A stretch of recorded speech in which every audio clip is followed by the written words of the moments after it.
Well, I think the NCAA is trying to get everybody on the same page. So what you guys are trying to do in the Northeast, that they're trying to do in the Big 12, we're trying to do in the Pac-12, the Big West, the West Coast Conference, the Mountain West, we're all trying to get on the same page to do things the same way.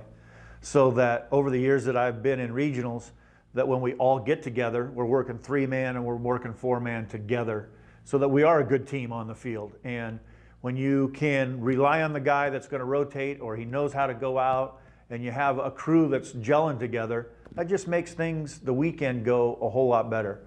So, the vision of the NCAA, the vision of all the groups of trying to go forward and do the same thing, calling the same pitches, not trying to go too wide, trying to get the bottom of the knee, all those things, we're trying to get from coast to coast. So no matter whether a team travels, to the West Coast, to the Midwest, to the East Coast, they're getting the same type of umpire.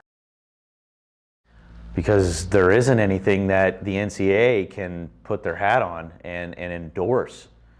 So I believe it becomes important that leaders at the Division I level, your key marquee people like a Jeff Henrichs, a Joe Burleson, a Chris Koski, those caliber of people step up and take leadership roles into training and teaching of umpires at the collegiate level. And that starts with recognizing high school guys and guys that have some talents that want to inevitably get up to the level that we're at currently right now. It's unfortunate the NC2A can't come out and endorse our camps and our programs. I get it on a legality side, but at the same time, I feel very good what we're doing with our program out here out west. It was something that was needed. We had a lot of programs and a lot of things that have come through and evolved in the past. We've been around since 2010, and I think what we have been able to do is kind of stabilize instruction and learning to the best of our abilities. But it's not me that does this. I was the guy that just took the lead and created the company, Black and Blue Umpire Camps. But it has evolved over the last 6-7 years. We're in our 7th year now, which is amazing. And it's my instructional staff. It's a group of people that I surround myself with that make me successful and make us successful as a program.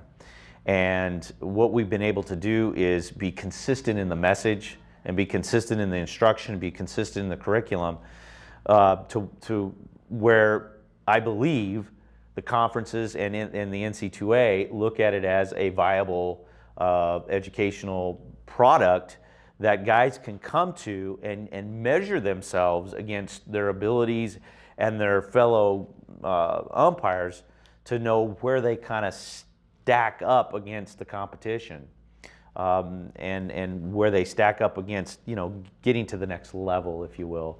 So to be able to do this is a real huge honor for me. And I take a lot of pride in it, and I take a lot of responsibility into it. I mean, I believe we're changing lives for the better, and we're giving a means for people that wouldn't necessarily have that before. We're giving them the opportunity to come to a camp, to come to a clinic, to realize that educating themselves and listening to the instruction, listening to the curriculum should be the focal point. But at the same time, being able to come to a camp and being able to network and being able to sell themselves to the staff and to some of the guests that I have, which happen to be the decision makers, is something that they just can't get.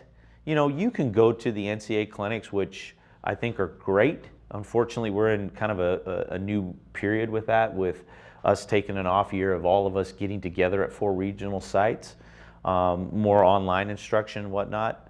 So I think camps and clinics even take on a bigger importance, because you can't go to those things all the time and get in front of a Dave Yates and get in front of a Jim Peranto and get in front of a Tom Heiler, who are Division I coordinators, and network and get to know those guys. But if you come to a camp that has those people there, you get an opportunity to maybe showcase yourself and your skill set and your abilities and network and maybe get an opportunity. But just because you don't get in front of those guys doesn't mean that, oh, I didn't get seen by those guys and they're never going to hire me.